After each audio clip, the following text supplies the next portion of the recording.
Hello बच्चों, good morning all of you. और कैसे हैं? उम्मीद करते हैं अच्छे से होंगे। तो आइए शुरू करते हैं आज का क्लास। हम लोग पढ़ने वाले हैं अनंत लंबाई के दो समांतर धारावाही चालक पर बल। ठीक है, आइए। ये अनंत लंबाई के चालक तार हैं। ये अनंत लंबाई के चालक तार हैं। ये अनंत लंबाई के चालक तार हैं। ये दूसरा अनंत लंबाई का चालक तार है। दूसरा अनंत लंबाई का चालक तार है। ठीक, ये दो अनंत लंबाई के चालक तार हैं और इन चालक तारों के बीच हमें बल की पता करना है कि इन के बीच कितना बल लगता है। और बल कैसा लगता है, आकर्षण लगता है या प्रतिकर्षण लगता है, किस तरीके का बल लगता है, ये हमें डिफाइन करना है। तो मान लीजिए कि हमारे पास दो धारावाही चालक तार हैं। ये दो धारावाही चालक तार हैं जो अनंत लंबाई का है। इन दोनों में धारा प्रवाहित है। इसमें मान लीजिए धारा I1 है और इसमें मान लीजिए धारा I2 है। दोनों एक ही डायरेक्शन में धारा प्रवाहित है। दोनों एक ही डायरेक्शन में धारा प्रवाहित है। ठीक, आप लिखेंगे कि माना चित्रानुसार दो धारावाही चालक तार, माना चित्रानुसार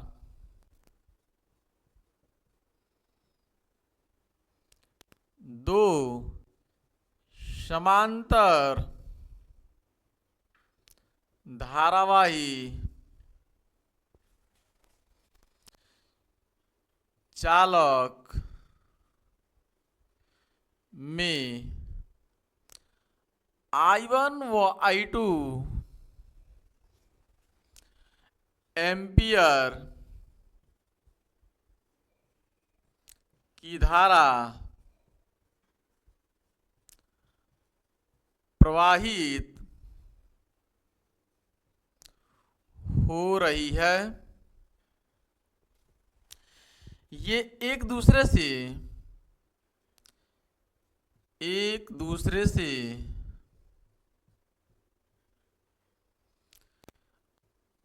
स्मॉल आर मीटर की दूरी पर स्थित हैं। स्मॉल आर दूरी पर स्थित हैं। ठीक, एक दूसरे से आर दूरी पर स्थित हैं।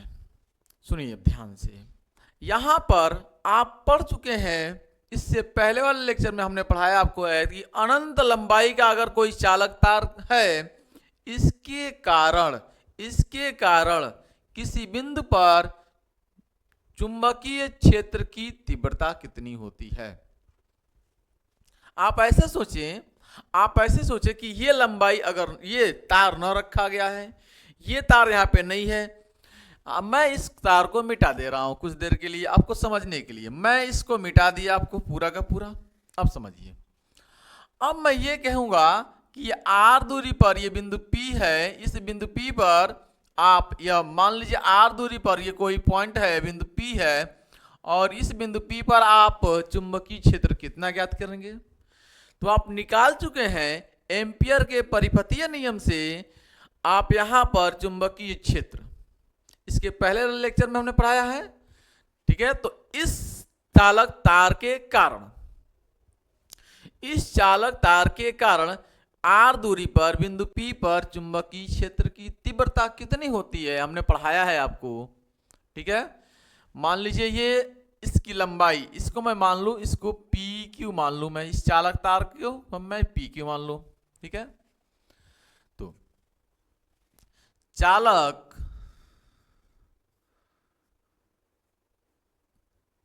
तार PQ के कारण आर दूरी पर चुंबकीय क्षेत्र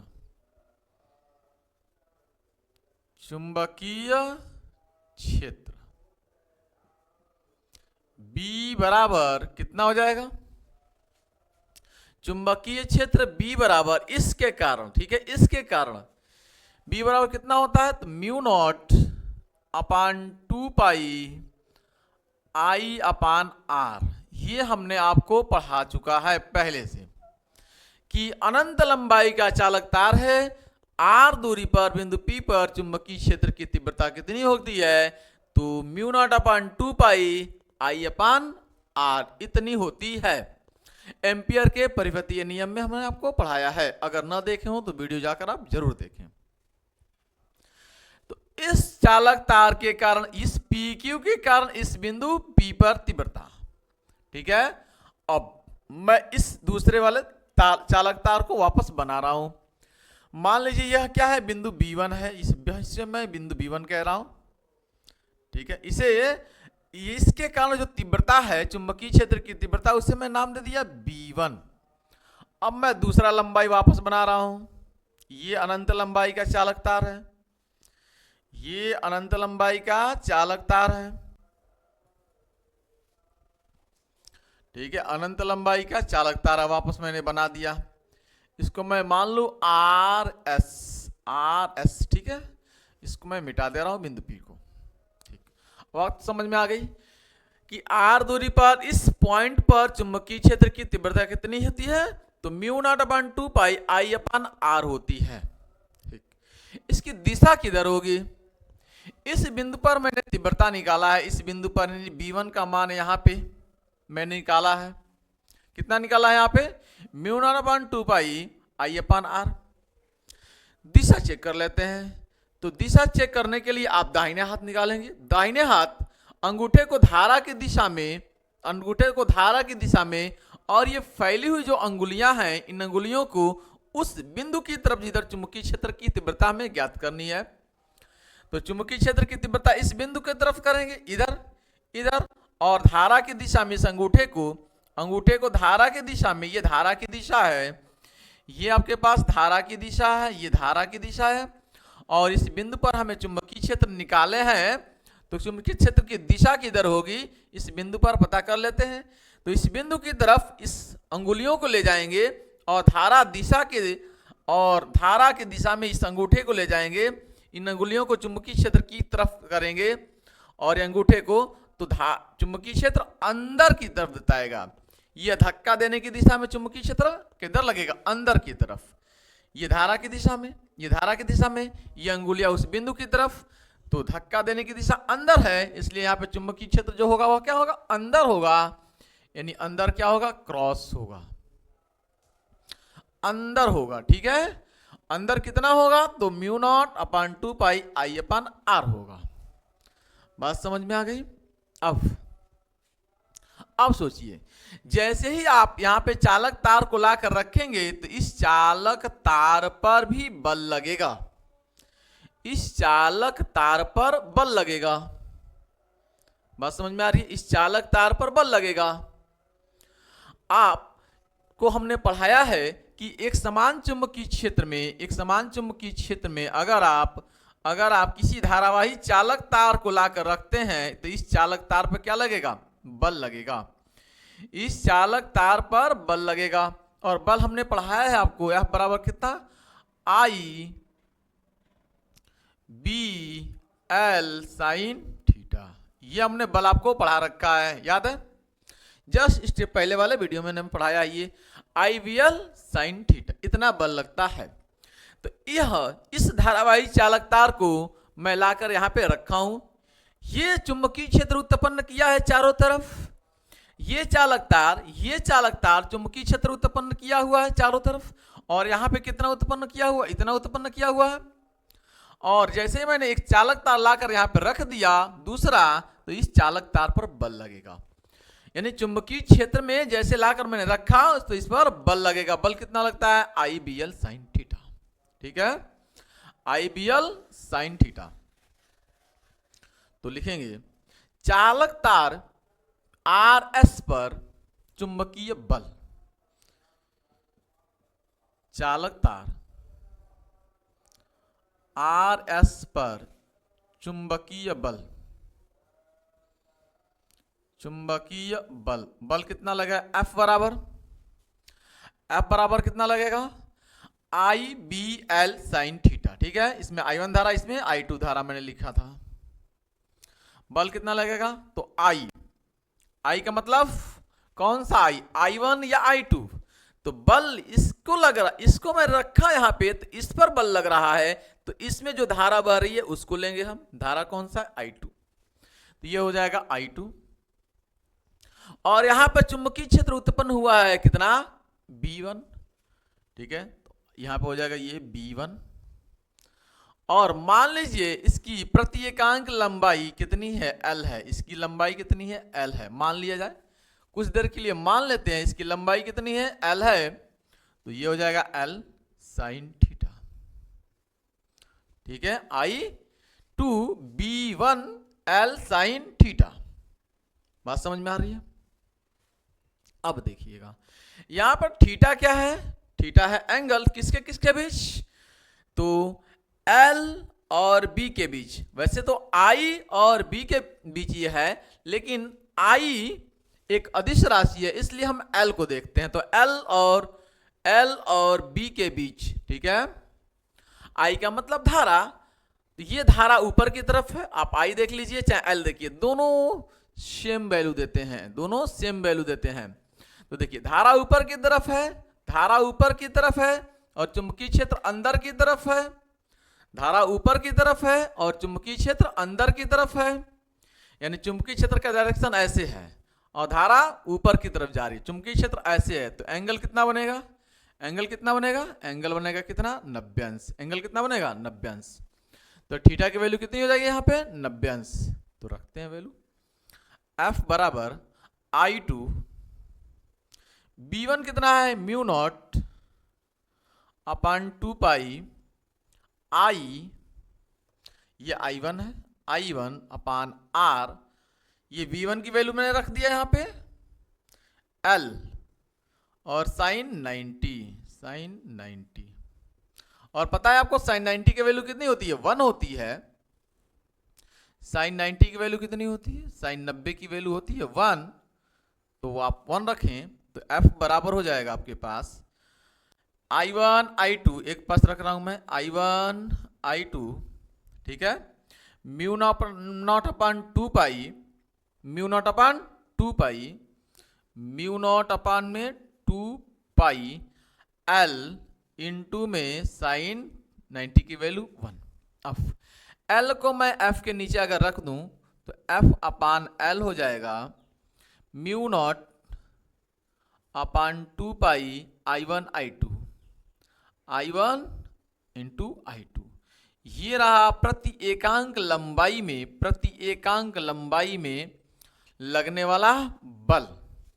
बल की दिशा किधर होगी, जो यहां पे बल लग रहा है इसकी दिशा किधर होगी, तो दिशा निकालने के लिए दाएं हाथ का हथेली का नियम नंबर 2 या फ्लेमिंग के बाएं हाथ का नियम, इन दोनों नियमों से आप इसकी दिशा निकाल सकते हैं, बल की दिशा। आइए देखिए, अगर ये धारा की दिशा में, ये धारा की दिशा में, ठीक है, ये धारा की दिशा में, देखिए ये धारा की दिशा में जा रही है, ठीक है, ये धारा की दिशा में। चुंबकीय क्षेत्र किधर है, अंदर की तरफ। देखिएगा चुंबकीय क्षेत्र किधर है, अंदर की तरफ, ठीक है, चुंबकीय क्षेत्र किधर है, अंदर की तरफ। वापस ध्यान से सुनना है आपको है, ये आपके पास 2 हाथ है, ठीक है, ये हमारे पास क्या है, बायां हाथ है, ये हमारे पास दाहिने हाथ है। तो दाहिने हाथ का हथेली का नियम नंबर 2 लगाते हैं बल की दिशा के लिए, या फ्लेमिंग के बाएं हाथ का नियम लगाते हैं बल की दिशा ज्ञात करने के लिए।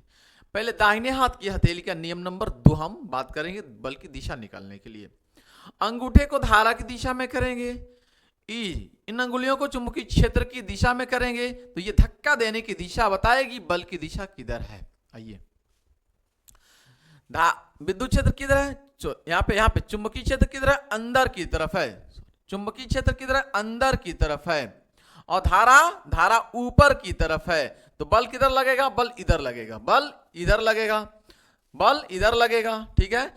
ये चुंबकीय क्षेत्र अंदर की तरफ है, विद्युत धारा ऊपर है, ये ऊपर जा रही है, ये अंदर है तो बल किधर लगेगा, बल धक्का देने की दिशा किधर है, इधर है, तो धक्का देने की दिशा इधर है, इधर बल लगेगा। बात समझ में आ रही है?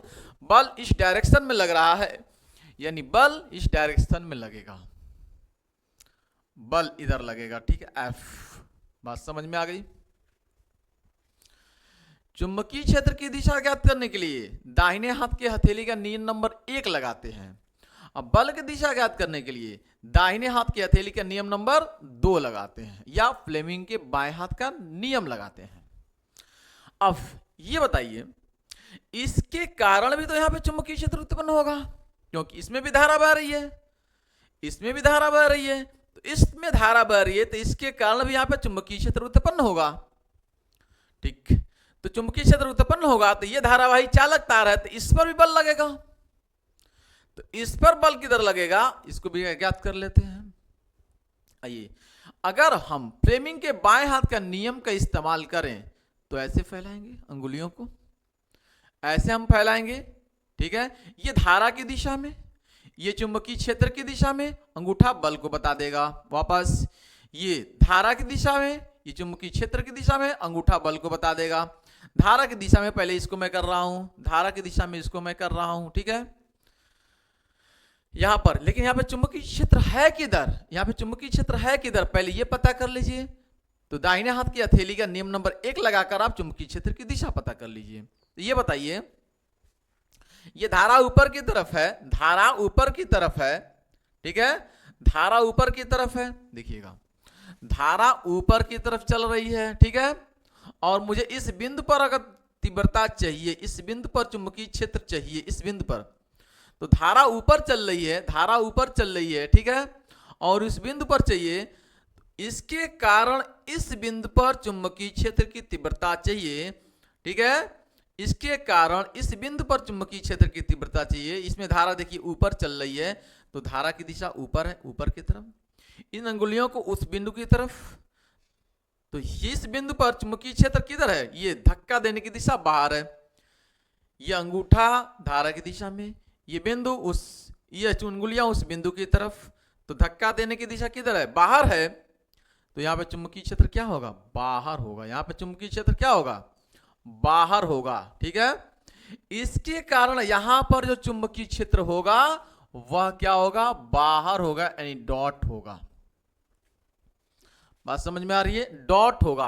अब बल की दिशा पता करिए, अब बल की दिशा पता करिए, देखिए ये है क्या, बाहर है, चुंबकीय क्षेत्र बाहर है, और ये आई धारा ऊपर की तरफ बढ़ रही है। फ्लेमिंग का मैं बायां हाथ का नियम इस पर लगा ले रहा हूं, देखिएगा फ्लेमिंग के बाएं हाथ का नियम, ये है अंगुलियां, ये बताएंगे चुंबकीय क्षेत्र की दिशा, इधर ले जाएंगे चुंबकीय क्षेत्र की दिशा की तरफ, और ये धारा की दिशा की तरफ, अंगूठा बल को बताएगा। देखिएगा यहां पर ध्यान से देखिए, धारा की दिशा किधर है, धारा की दिशा किधर है, धारा की दिशा ऊपर की तरफ है, तो ये धारा की दिशा ले जाएंगे हम, धारा की दिशा में ऊपर की तरफ, ठीक है, ऊपर की तरफ, ऊपर की तरफ, ठीक है। देखिएगा ये धारा की दिशा, ये धारा की दिशा ऊपर है, ठीक है, और ये चुंबकीय क्षेत्र की दिशा में ले जाएंगे, चुंबकीय क्षेत्र किधर है, बाहर की तरफ है, तो ये बाहर की तरफ चुंबकीय क्षेत्र है, और ये धारा की दिशा में है, तो ये अंगूठा बताएगा बल की दिशा, अंगूठा बताएगा बल की दिशा, बल किधर है, उधर लग रहा है। देखिए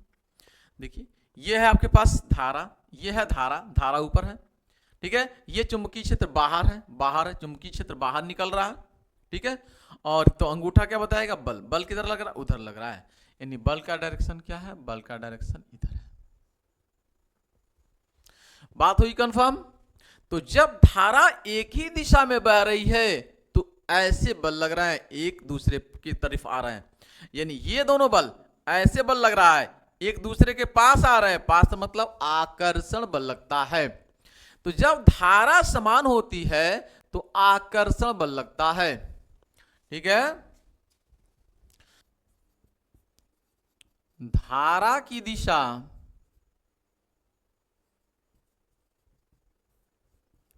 समान हो तो आकर्षण बल लगेगा, ठीक, आकर्षण बल लगेगा। यदि धारा की दिशा को बदल दिया जाए, विपरीत कर दिया जाए, एक ऊपर दूसरा नीचे, तो बल की दिशा भी बदल जाएगी। ठीक है, आप चेक करें फ्लेमिंग के बाएं हाथ के नियम से। ठीक है, उस कंडीशन में धारा की दिशा अगर बदल दे, धारा की दिशा, ठीक है, धारा की दिशा विपरीत हो तो, विपरीत हो तो आप देखें ये दो समांतर धारावाही चालकता है। एक की धारा की दिशा मैं ऊपर कर दे रहा हूं, दूसरे की धारा की दिशा मैं नीचे कर दे रहा हूं। ठीक है, ये I1 ऊपर है, I2 नीचे है। तब देखिए यहां पर इसके कारण यहां पर चुंबकीय क्षेत्र हम पता करेंगे, तो इसके कारण धारा की दिशा ऊपर है और उस बिंदु की तरफ पता करेंगे, चुंबकीय क्षेत्र अंदर होगी, यहां पे चुंबकीय क्षेत्र क्रॉस होगा। इसके कारण यहां पे चुंबकीय क्षेत्र पता करें, तो इसके कारण यहां पर चुंबकीय क्षेत्र पता करेंगे, तो देखिएगा धारा की दिशा कहां है, नीचे है, और उस बिंदु की तरफ पता करना है, तो चुंबकीय क्षेत्र यहां पे भी अंदर होगा, तो यहां पे भी क्रॉस होगा। देखिए धारा की दिशा ये है, उस बिंदु की तरफ पता करनी है, यहां पे उस बिंदु की तरफ, तो अंदर होगा, तो चुंबकीय क्षेत्र अंदर होगा। अब बल की दिशा पता करते हैं। बल की दिशा देखिएगा, ठीक, बल की दिशा यहां पे पता अगर हम करें तो देखिएगा चुंबकीय क्षेत्र अंदर है और धारा नीचे की तरफ है, दाएं हाथ की है, दाएं हाथ का हथेली का नियम नंबर 2 बल की दिशा ज्ञात करने के लिए। धारा की दिशा अंदर, धारा की दिशा इधर है, नीचे की तरफ है, चुंबकीय क्षेत्र अंदर है, तो ये अंगूठा, ठीक है, धारा की दिशा में जाएगा, धारा की दिशा में अंगूठा, धारा की दिशा में अंगूठा ले गए हम नीचे की तरफ, अंगूठा नीचे जा रहा है, ये चुंबकीय क्षेत्र किधर, अंदर की तरफ है, तो बल किधर लगेगा, इधर, बल इधर लगेगा, यानी बल का डायरेक्शन यहाँ पे क्या होगा, ये होगा। यहाँ पे देखिए, यहाँ पे देखिएगा, ठीक है, यहाँ पे देखिएगा, इसी रूल का इस्तेमाल कर रहा हूं मैं। ऊपर की तरफ, ये ऊपर की तरफ जा रही है और चुंबकीय क्षेत्र अंदर की तरफ है, धारा ये ऊपर है, चुंबकीय क्षेत्र अंदर है, तो बल किधर लगेगा, इधर, बल इधर लगेगा, यानी बल का डायरेक्शन ये होगा। तो यहां पे देखिए बल कैसा लग रहा है, प्रतिकर्षण। धारा की दिशा मैंने बदल दिया, जब धारा की दिशा विपरीत हो तो बल कैसा लगेगा, प्रतिकर्षण बल लगेगा। कंफर्म, प्रतिकर्षण बल लगेगा। ये तो कंफर्म हो गया। तो बस आज के लिए इतना, ठीक है। Thanks for watching this video. जय हिंद, जय भारत।